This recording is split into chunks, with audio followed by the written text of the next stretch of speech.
Bon, comme promis, ma partie contre Pablo, personnage fictif de chess.com, puissance 1600 Elo. Alors, autant dire que là, maintenant, le fait d'alterner avec les noirs et les blancs, je me rends compte vraiment de ma différence de niveau entre les noirs et les blancs, quoi. Là, pour le basque, j'ai dû m'y reprendre 5-6 fois, quoi. Je maîtrise vraiment pas, je suis vraiment pas à l'aise dans les ouvertures avec les noirs, hein. Autant avec les blancs ça va, mais avec les noirs, je joue pas assez avec les noirs, il faut vraiment que je joue davantage avec les noirs. Donc là, je vais essayer d'aller le plus loin avec les noirs et blancs en alternant, puis là où je bloquerai, ben, je ferai des entraînements intensifs avec les noirs. Donc, ouais, cette partie était hard. Donc il me sort D4, bon, je joue la réciprocité. Voilà. Alors là, j'avais fait plusieurs parties avant, à chaque fois, je ne prenais pas le pion. Et je perdais. Donc ce coup-ci, j'ai dit je prends. Allez. Il sort son cavalier, je sors un cavalier aussi. Il sort son deuxième cavalier, je sors mon deuxième cavalier. Donc là, j'ai joué sans réfléchir. Je me suis dit, je vais tester en appliquant les principes échiquéens et puis j'adapterai au fur et à mesure, quoi. Donc j'ai pas de connaissance vraiment l'ouverture. De manière générale, de toute façon, j'ai pas de connaissance d'ouverture à part E2, 4, cavalier F3 et des 2 D4 que je joue avec les blancs, avec les fous. Et avec les noirs, voilà. En fait, là, j'applique, il n'y a rien de par cœur, quoi, hein. J'applique des principes échiquéens, hein. C'est au coup par coup, en fait, là, hein. Donc là, il m'attaque mon cavalier.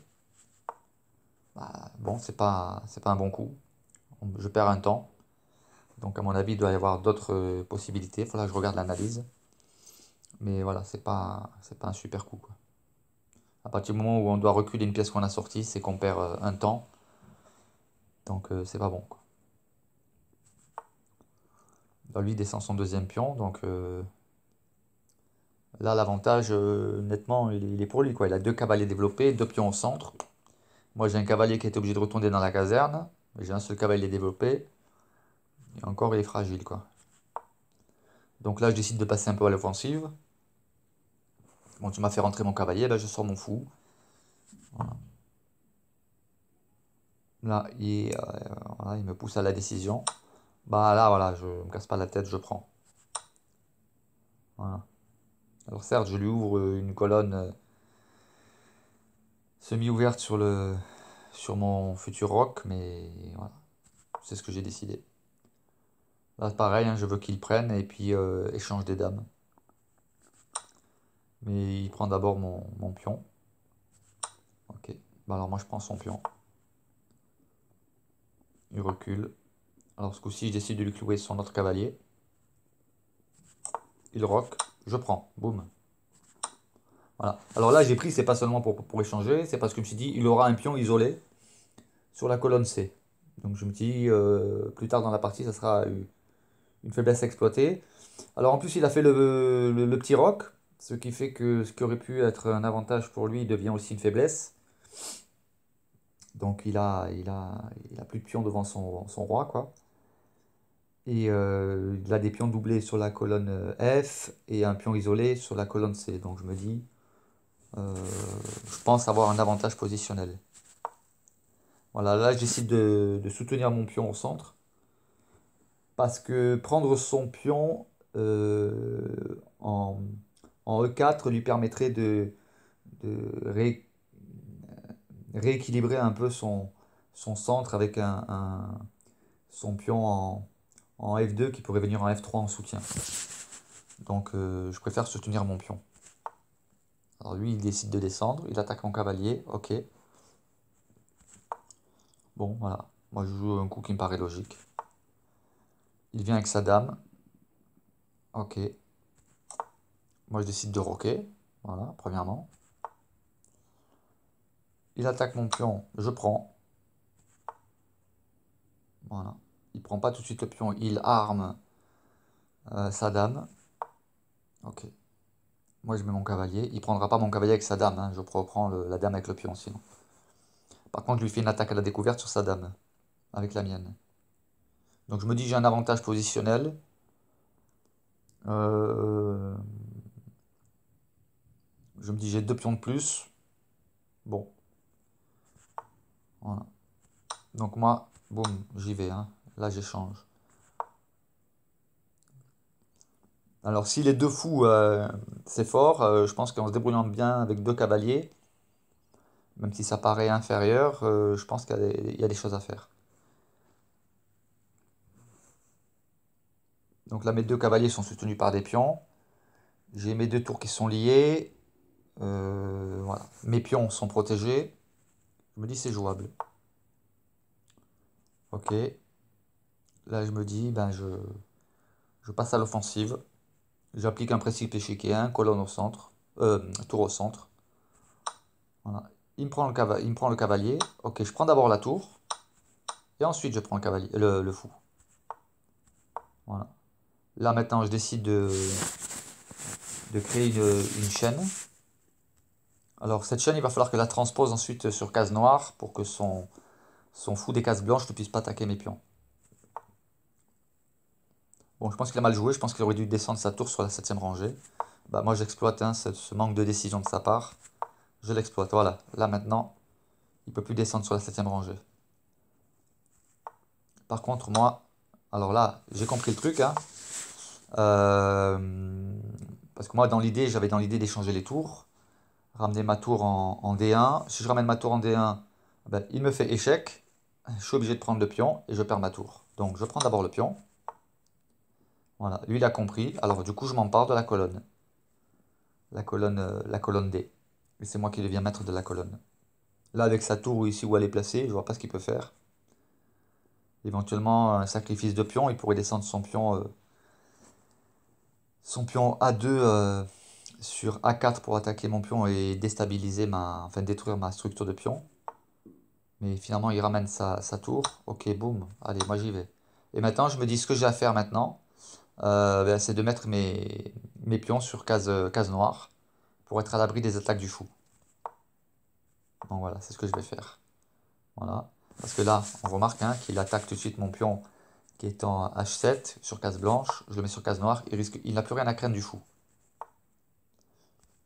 Il ramène son roi, moi aussi. Allez, bien avec ton roi. Voilà.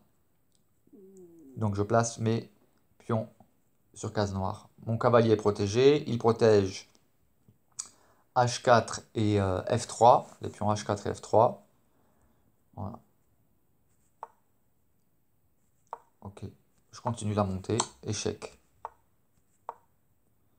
Là, ce coup-ci, je viens avec l'idée de... Donc je mets mon cavalier en C7 pour soutenir la montée de pion.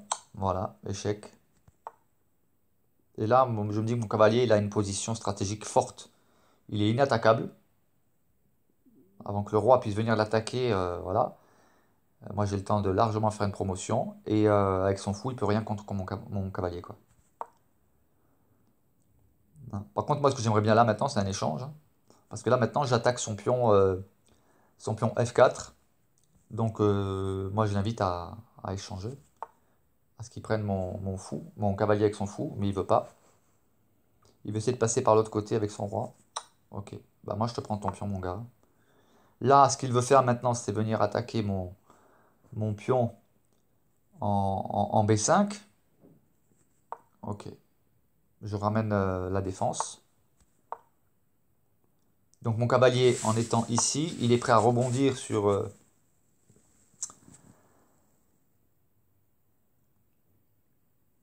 F7 pour soutenir à nouveau le pion qui est en B5.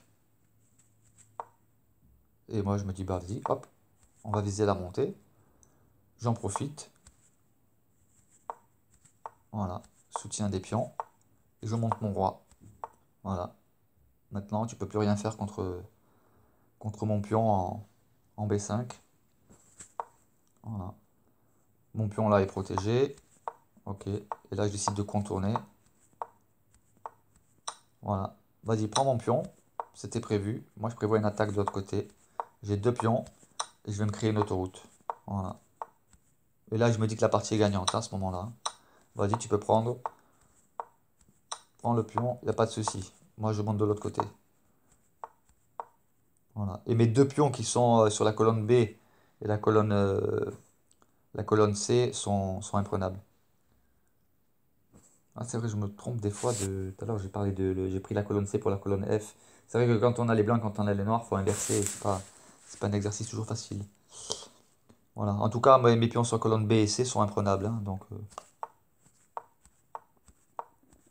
alors voilà, là j'ai fait une bêtise, hein, j'étais un peu trop pressé. Là voilà, c'est une gaffe. Donc je lui ai donné un pion pour rien. Et je me dis ça va, j'en ai encore un autre. Donc je passe par l'autre côté, hein. Voilà. Donc là le piège ici, hein, là je lui donne volontairement ce pion à prendre. Le pion en G4, je donne, hein. Il me prend le pion, moi ça me permet de mettre mon pion C3 en C2 et puis promotion dame. Donc il prend pas, il tombe pas dans le piège. Bon, ça me permet du coup de monter. Donc là, d'un côté ou de l'autre, je fais ma dame. Voilà, bah du coup, je la fais de ce côté-là. Voilà. Et maintenant, ça va être une partie de plaisir, quoi. Je ramène le cavalier pour empêcher. Parce que le roi, là, il voulait s'échapper, hein. Le roi, là, il voulait s'échapper par A3. Donc, je lui ferme la case A3. Il peut plus s'échapper. Voilà, et maintenant, c'est Matan 2. Terminé. Voilà. En tout cas, j'ai besoin d'entraînement avec les noirs, hein. Alors, rapport de partie.